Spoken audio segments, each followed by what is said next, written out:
Good morning and welcome to the Miami Business Leaders Podcast, where we delve into the core of what matters the most to business owners.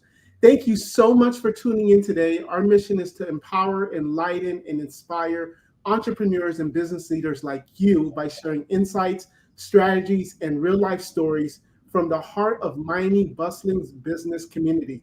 Whether you're just starting out or scaling to new heights in your business journey, we're here to guide you through every step of the way. So let's dive in and explore the dynamic world of business together. And we're going to do that by having Nick Wolf of Evo Security.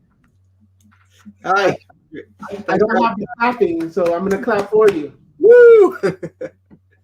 How you doing, Nick? Doing good. Great to be here. Thanks for having me on. Yes, so we're just showing now the power of technology and the power of networking. What state are you in, Nick? I'm in Connecticut. Yeah, so welcome to the Miami Business Leaders. Although we call it Miami Business Leaders, it's all over. Obviously, we have people from literally all over the world watching and listening. If you're looking at the replay later on, thank you so much for that. And Nick, I don't know if I told you this, but the Miami Business Leaders has been on a hiatus for a few months now. Actually, almost all year. You're my first person that I've had the privilege of doing an interview. So thank you for reaching out on LinkedIn and saying, hey, how can we connect? How can I tell your viewers about what's happening in the cyberspace? Happy to be here. Yeah, so let's get started, man. This is an interactive conversation. So for our audience members that are listening, please, in the comments below, as you start to ask questions, we'll post it on the screen and we'll ask any questions. We got about 30 minutes or so we got plenty of time. So Nick, let's start off by telling us a little about yourself and a little about your company, Evo Security. Yeah, sure thing. My name is Nick Wolf. I'm the Director of Partner Acquisition here at Evo Security.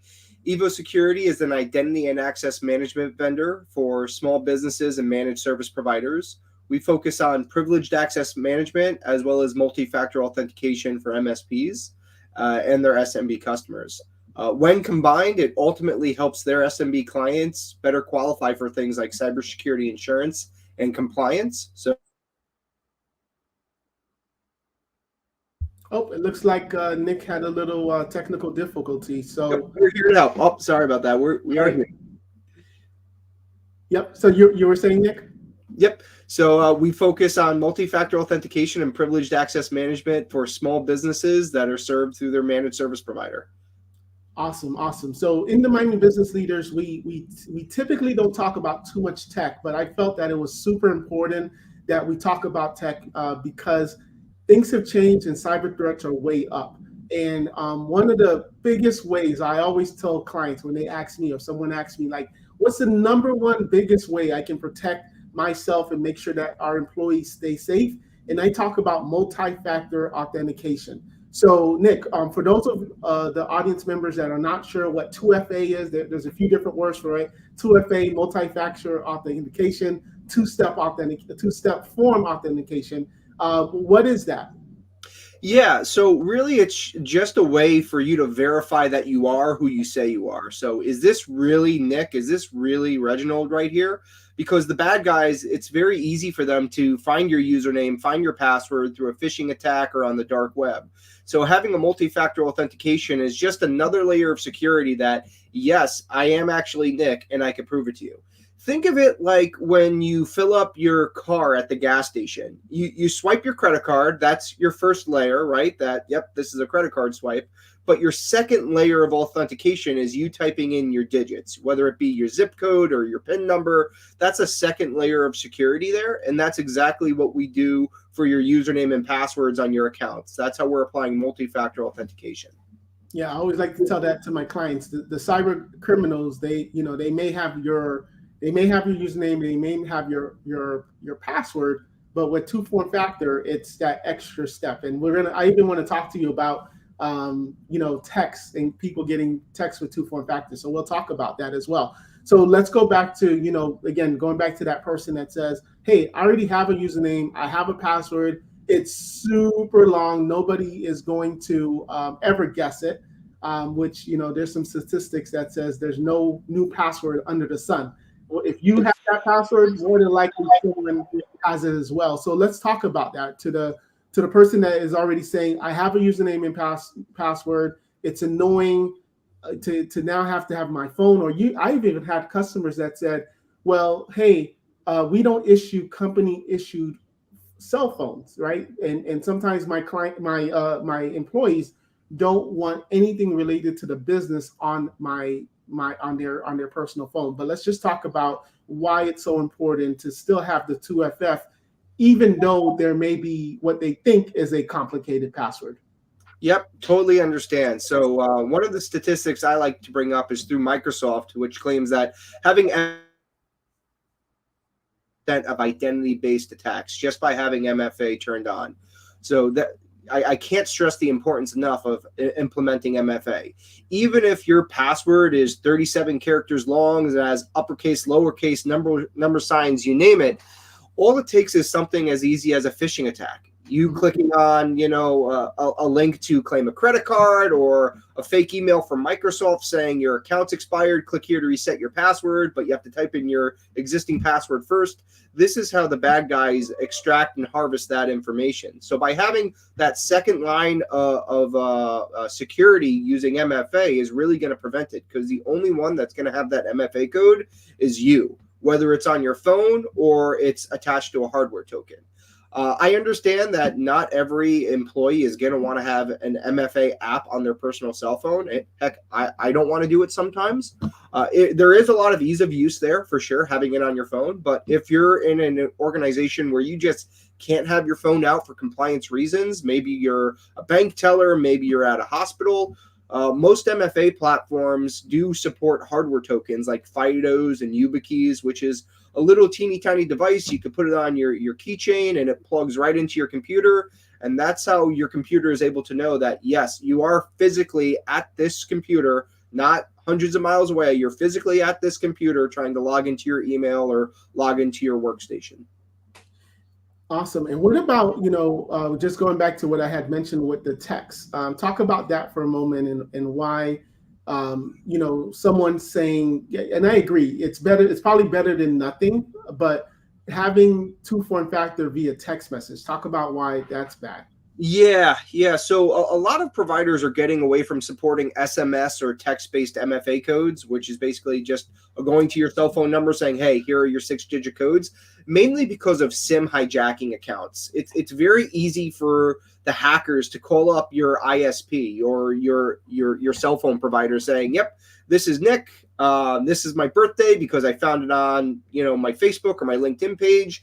My secret question is, what's my dog's name? And because I posted my dog's name on my Facebook account, the bad guy's able to get that information as well. So very easily, they could socially engineer and manipulate your cell phone provider to port over your old cell phone to a new SIM card. So now all those old text messages are now going to the hacker's new phone number, which we definitely don't want.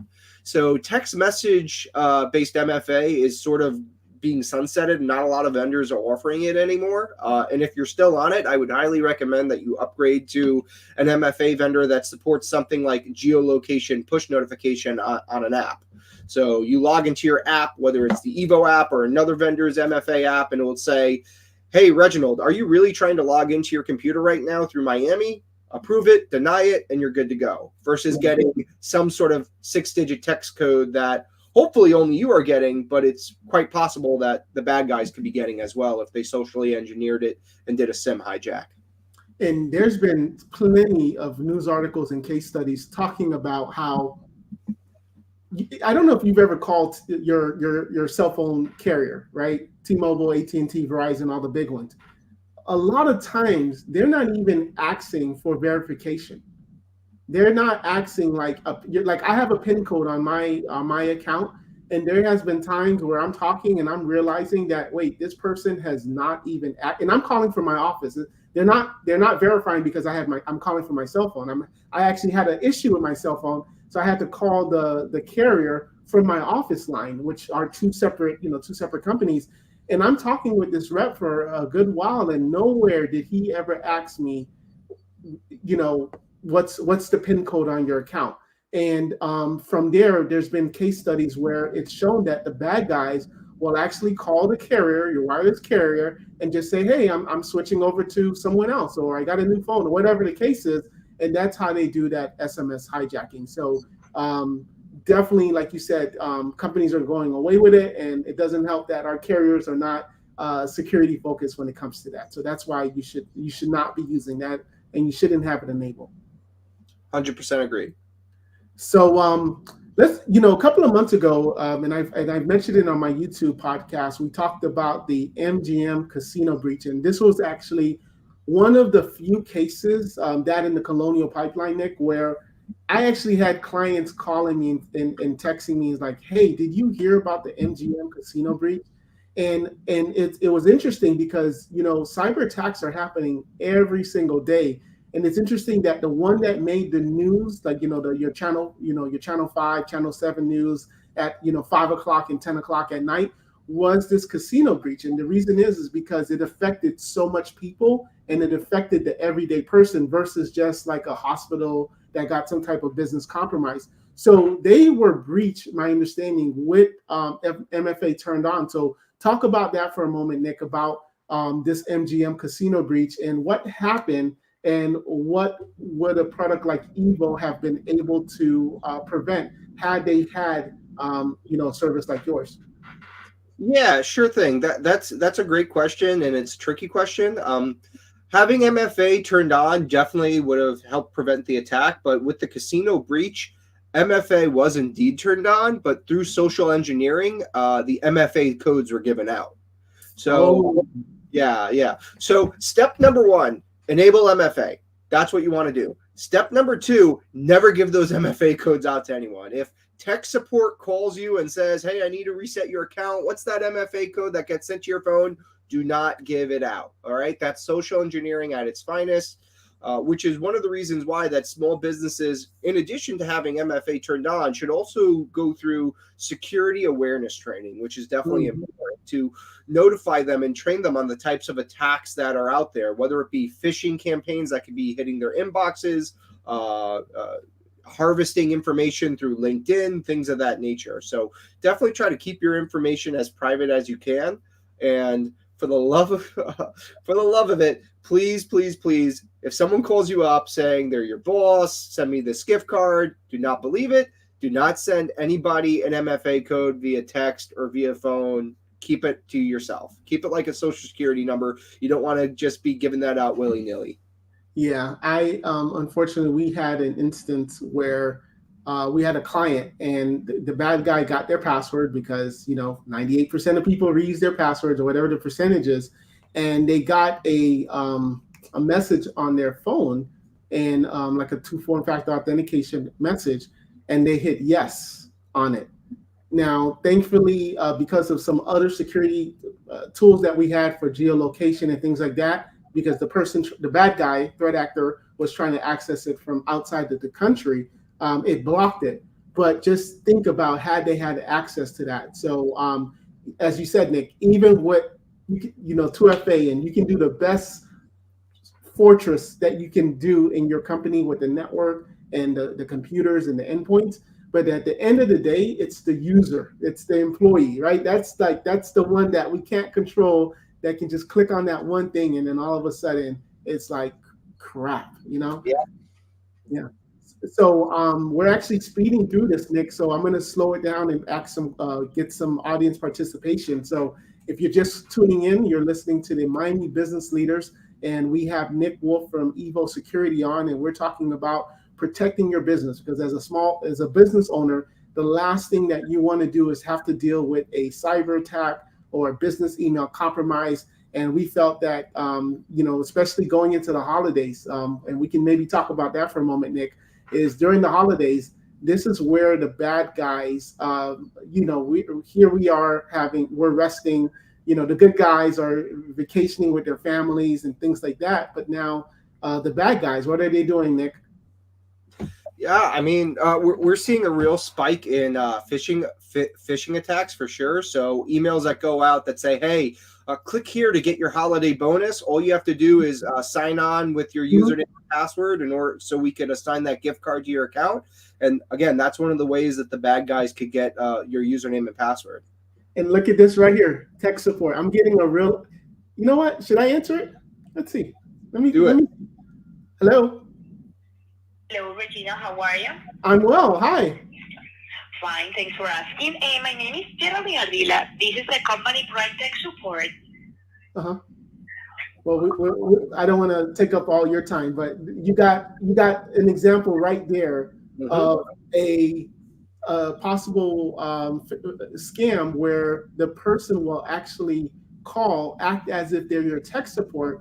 And I believe this is how it happened with MGM as well, where you can have all that place, but just imagine now I took that call and now I'm saying, oh, okay, sure. Because what the bad guys do, they use the same tools that we use for sales, right? They go on LinkedIn, they go and they see, okay, John just started this new company. Hey, John, hey, congratulations. There's one more thing we need to do on your laptop. Can I get access?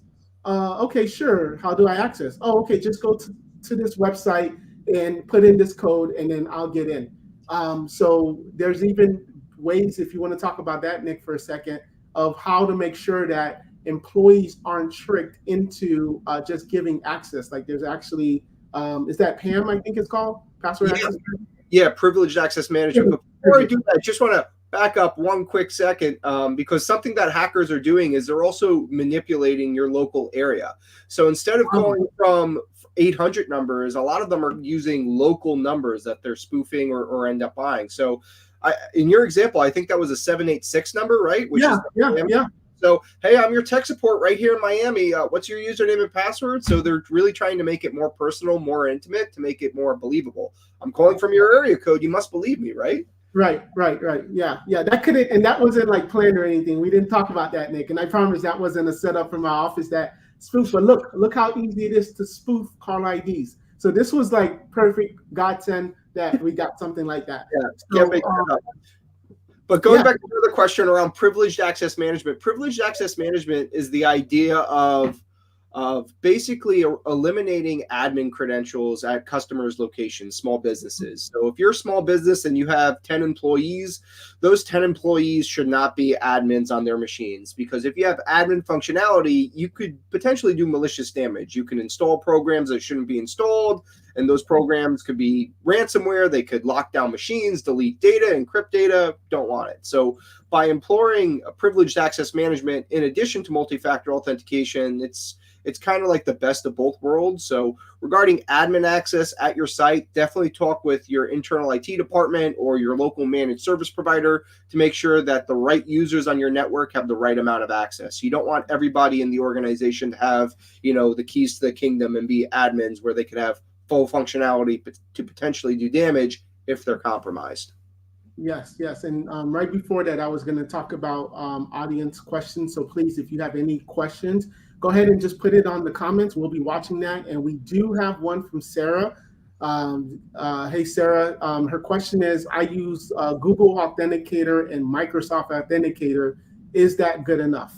I'll leave that to you, Nick. Yeah, sure thing. So thank you for using some layer of MFA. Some layer of MFA is better than no layer of MFA. So you're definitely in the right direction.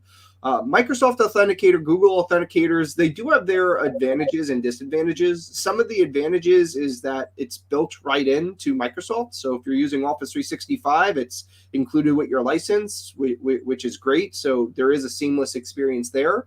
Some of the negative things that I've seen on some recent articles recently around Microsoft Authenticator and Google Authenticator is that you sort of have all your eggs in one basket there when your MFA codes are tied within Microsoft or tied within Google. So potentially, if Microsoft gets breached, if Google gets breached, the bad guys will then have really all three layers of your security. They'll have your username, they'll have your password, and they'll have your MFA codes, all compromised within one attack potentially, which will make it easier for them to penetrate and spread whatever harm that they're trying to do. So personally, as a best practice, what I like to teach my SMBs about is if you're using Microsoft as your identity or Google as your identity, great.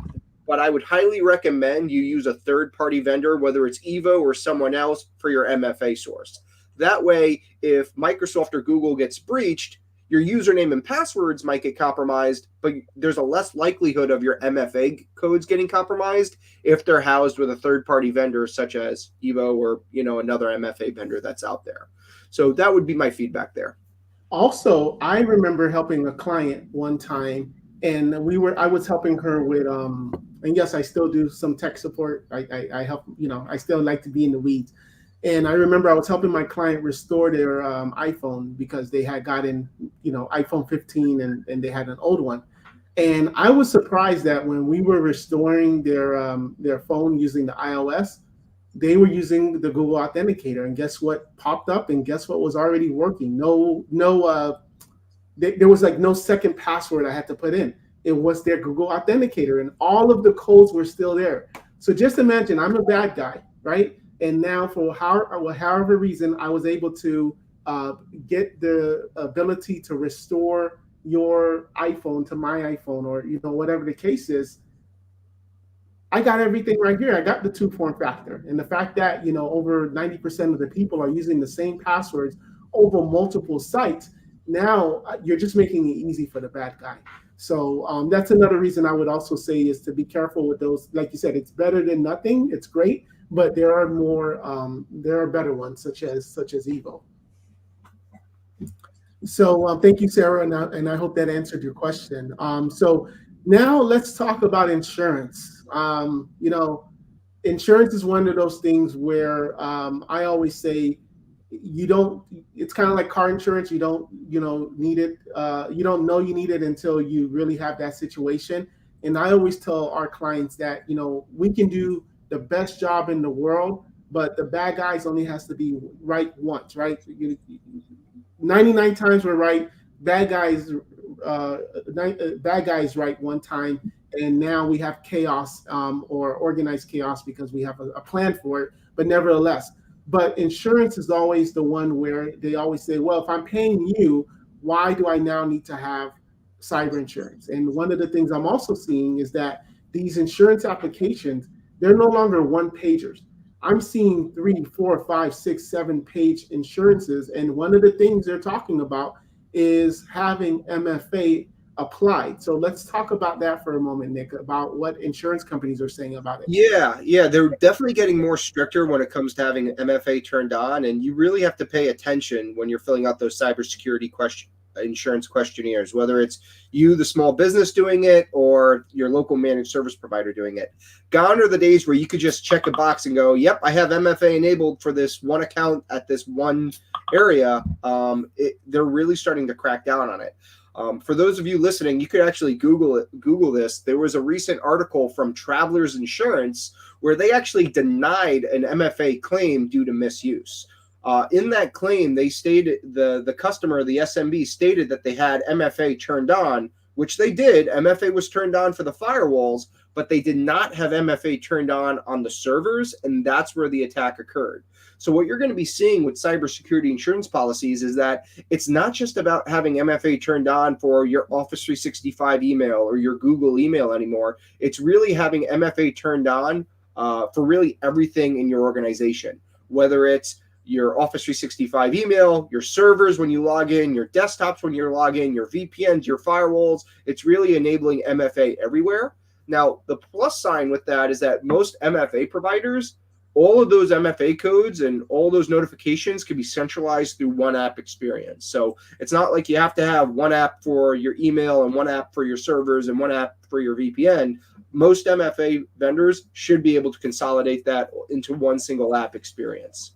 Awesome. So, and kind of staying with that topic about insurance, let's also talk about compliance, because I would say at least half of our Miami Business Leaders audience and other platforms that we're streaming, there is some type of compliance. Either it's the FTC safeguards, either it's SEC.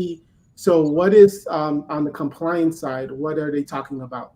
Yeah, so we're seeing compliance really match up a lot to cybersecurity insurance, where they want MFA and they really want it everywhere. I know that the FTC just put out some new requirements, especially for local car dealerships, that hey, you need to have MFA turned on for those desktops and servers.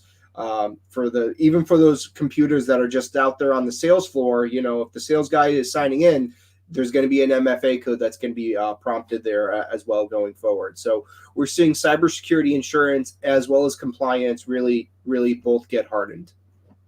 Awesome. So we're actually good on time. So again, thank you. I saw Michael Jean listening in, giving some good thoughts, talking about insurance, and only thinking for a moment when things are good is so dangerous, which is exactly what I like to tell my clients.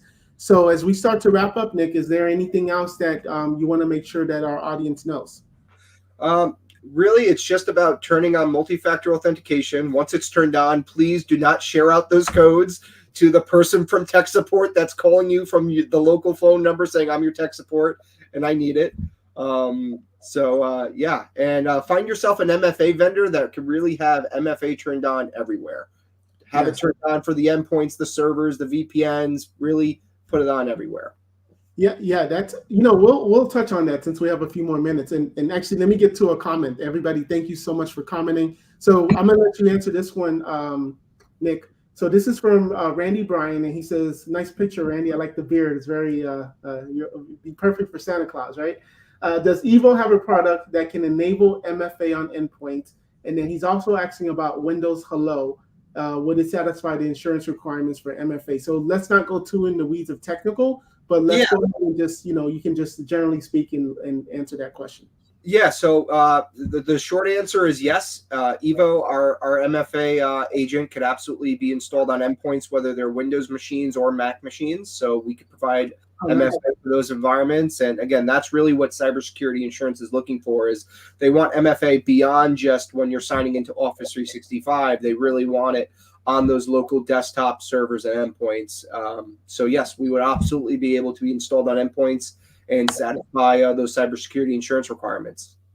How it works with Windows Hello, I'm going to have to take that one offline because there is a little bit of product overlap there, so I would need some clarification there. But in short, from the Evo standpoint, we would work with all versions of your Microsoft. So if you're using the free version of Microsoft, that's fine. You do not need a Business Premium 1 or Business Premium 2 license in order for us to work.